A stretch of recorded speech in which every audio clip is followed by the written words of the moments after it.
আসসালামু আলাইকুম। সবাই অবগত রয়েছেন এলজিইডির বিশাল এক নিয়োগ দিয়েছে। সেই নিয়োগ নিয়ে একটু কথা বলবো।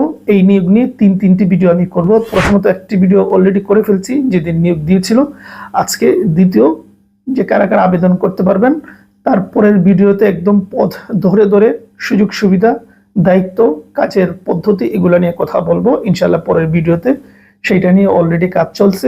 যেহেতু অনেক তথ্য আমরা নিজেরাও জানি না জানাই স্বাভাবিক, ওগুলো আমি সংগ্রহ করছি বিভিন্ন জায়গা থেকে, খোঁজ নিচ্ছি প্র্যাকটিক্যাল জ্ঞান থেকে, যে একেবারে রিয়েল কাজ কি, রিয়েল ভাবে তারা যেভাবে কাজ করে সেগুলো তথ্য নিচ্ছি, ইনশাল্লাহ সামনে আসবে। তো আজকে এটা নিয়ে কথা বলবো। ভালো লাগলে চ্যানেলটি সাবস্ক্রাইব করে যাবেন। আচ্ছা, যেহেতু নিয়োগটা অনেক বড়, প্রায় 12টি পদে তারা নিয়োগ দিচ্ছে, তো বেশিরভাগই টেকনিক্যাল। আমি এর আগের ভিডিওতে বলছি যে বেশিরভাগই হচ্ছে টেকনিক্যাল।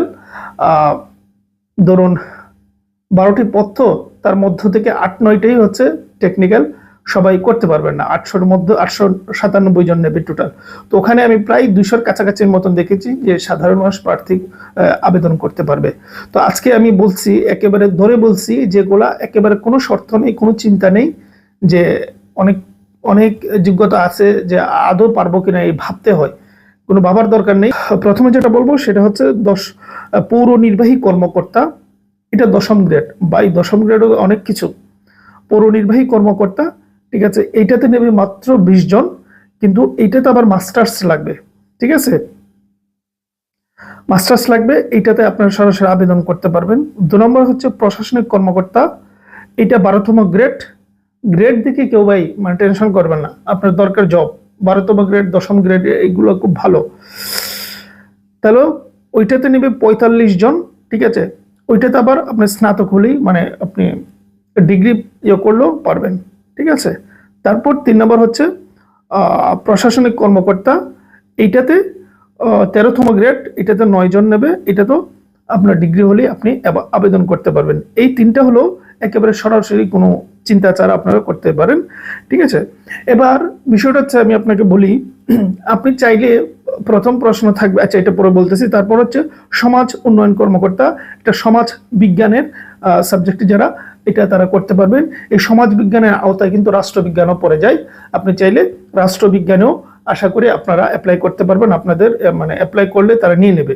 ঠিক আছে, সমাজ বিজ্ঞানে যেহেতু চাইছে, তো ওইটা তো প্রায় 57 জন নেবে। বিশাল সংখ্যা আমি মনে করি। ঠিক আছে, তারপর হচ্ছে শহর পরিকল্পনাবিদ। এটা 168 জন নেবে। এটা অথবা নগর পরিকল্পনার যে সাবজেক্ট, এটা বিভিন্ন বিশ্ববিদ্যালয় রয়েছে, আবার সব বিশ্ববিদ্যালয়তেও নেই। যারা এই সাবজেক্টে জেনারেল, এটা তো একদম মানবিক সাবজেক্টই বলা যায়। তো এই সাবজেক্টে যারা পড়েছেন বিশ্ববিদ্যালয়তে, এটা তো টেকনিক্যাল সাবজেক্ট নয়, কিন্তু তারপরেও চাইলে আবেদন করতে পারবেন। এই হলো সরাসরি আবেদন করার মতন। বিশেষ করে শেষ 3টা যেটা বললাম, এই শেষ 3টা হচ্ছে আবেদন করার মতন।